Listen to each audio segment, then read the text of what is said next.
Joshua chapter 1. Sermon 5 by Paul C. Jung. We must have a leader in our life of faith. Joshua chapter 1, verses 16 through 18. So they answered Joshua, saying, All that you command us we will do, and wherever you send us we will go. Just as we heeded Moses in all things, so we will heed you. Only the Lord your God be with you, as he was with Moses. Whoever rebels against your command and does not heed your words, in all that you command him, shall be put to death. Only be strong and of good courage. Joshua succeeded Moses and became the leader of Israel. Before crossing the Jordan and entering the land of Canaan, he first gave a command to the tribe of Reuben, the tribe of Gad, and the half-tribe of Manasseh. Their families and livestock were to remain on this side of the Jordan, while their men of valor were to cross over first with their brethren and help them in the war. At first glance, it looks like a simple practical instruction. But because this was the first command issued by the new leader, it carried great meaning. Today, through this word, I want to share with you why there must be a leader in the life of faith. The three tribes who received Joshua as their leader. The leaders of the three tribes answered Joshua. So they answered Joshua, saying, All that you command us we will do, and wherever you send us we will go. Joshua chapter 1, verse 16. Going further, they said, Just as we heeded Moses in all things, so we will heed you, acknowledging Joshua as the leader God had raised up, and confessing that they would obey him. They did not stop there, but firmly upheld the leader's authority, saying, Whoever rebels against your command and does not heed your words, in all that you command him, shall be put to death. This is the true picture of honoring a leader and being united with him. Salvation is a moment, but the life of faith continues. Receiving the remission of all our sins by believing in the gospel of the water and the Spirit is the work of a moment. But the life of faith continues on after that. It is a life that continues until the day we go before God, or until the day God comes to take us. Therefore, the life of faith can be called a life of looking up to God's commands, hearing them, obeying them, and following them. God is a God of order. Yet God does not lead every person directly, one-on-one, as he did Moses or Joshua. For God is a God of order. Just as there is structure and sequence in the army, in schools, and in any organization, there is an order God has established in the life of faith as well. So his commands and direction are conveyed through leaders. And within that order, faith is carried into actual life. A leader who knows the true gospel and the right way. After I met the Lord, I too listened to various Christian leaders and considered whether I could work together with them. If possible, I wanted to humble myself and join hands with them in the work. But the gospel they preached was not the gospel of the Bible, the gospel of the water and the Spirit, and the direction of their lives was so different from the way that pleases God that I simply could not go with them. The gospel must be the gospel of the water and the Spirit, and church life, too, must in the end be used honestly for God's will and for the spread of the gospel.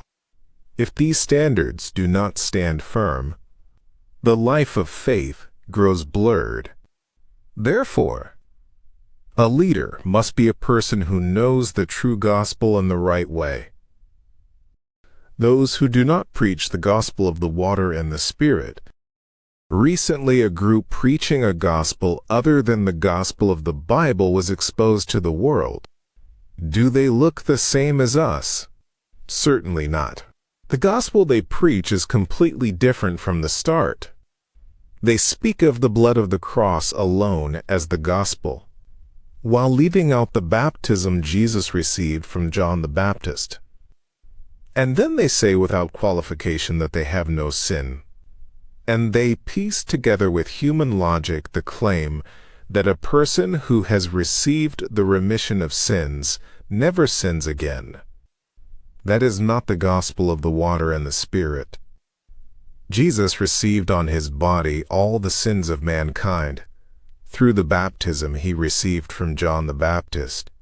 And bearing those sins, he was judged, shedding his blood on the cross of Golgotha. And by rising again in 3 days, he delivered us from all sins. Guidance that does not preach this gospel in full cannot lead people rightly. He who receives guidance, and he who goes alone. I have watched many lives of faith. The life of faith of a person who has a leader and receives that guidance is transparent. Even amid shortcomings, his faith grows, and he runs boldly toward the work that pleases God. But a person who will not receive guidance and tries to live the life of faith only one-on-one with God always circles in place like a hamster on a wheel. He may be zealous on his own, but he is ignorant of the way God directs at each moment. And so he lives his life of faith as if wandering in a dream. Therefore, in a true life of faith, there must be a leader. The need for a leader shown by the book of Judges. The time the people of Israel suffered the greatest hardship was the era of the judges. The word judge here means a leader. When there was a judge, that is, a leader, the people of Israel drove back their enemies, were protected, and lived in peace. But when there was no leader, they were invaded without fail, robbed of all they had, and even lost their nation. Then God would take pity on them and raise up a leader again. And when that leader led the people and drove out the enemy, the people enjoyed peace again. But when that leader died, and there was no one to lead, they would again serve idols, and their life of faith would collapse. Things turned out this differently depending on whether there was a leader or not. Among leaders, there are greater leaders and lesser leaders. Without someone going before us, we fall. The people who were with us until now and then left have one thing in common.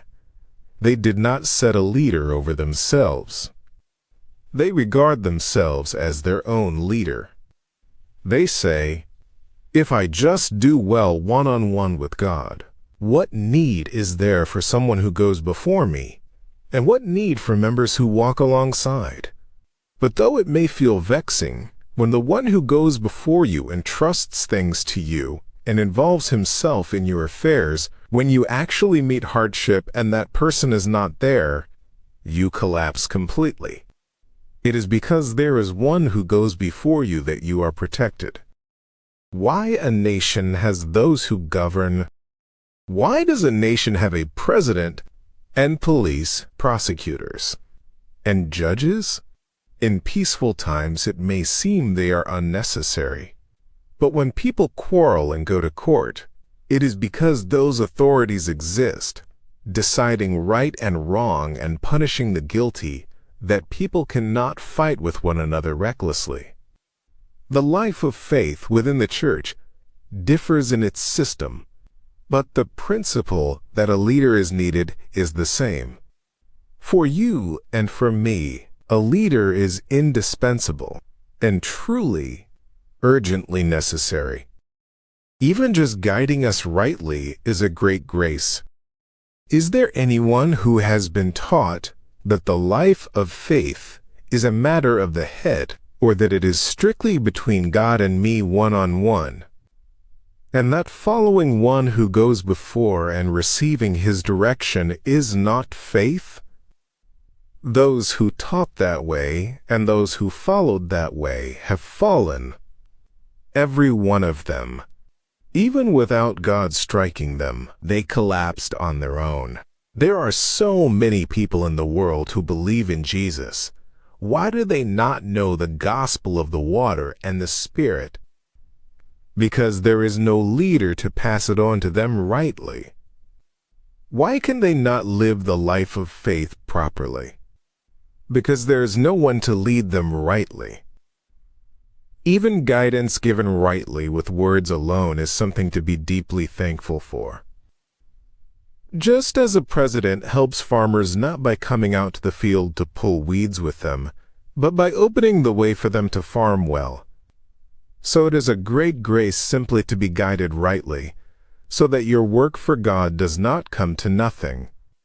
For however hard you labor all day, if the direction is wrong, it all ends up in vain. A life that receives right guidance. In the end, the life of faith is a relationship with God, and at the same time a life that receives right guidance. That we have come this far is not because each of us did well alone, but because God set leaders in His church and led us within that order. It will be the same from now on. Without a leader, each goes the way that seems right in his own eyes. But when we receive right guidance, the life of faith does not become vain and grows in the direction that pleases God. Therefore, we need great leaders, and we also need leaders of faith who walk close beside us. Just as the 3 tribes confessed to Joshua, so we will heed you. I hope that all of us will be united with the leaders God has raised up and go forward boldly.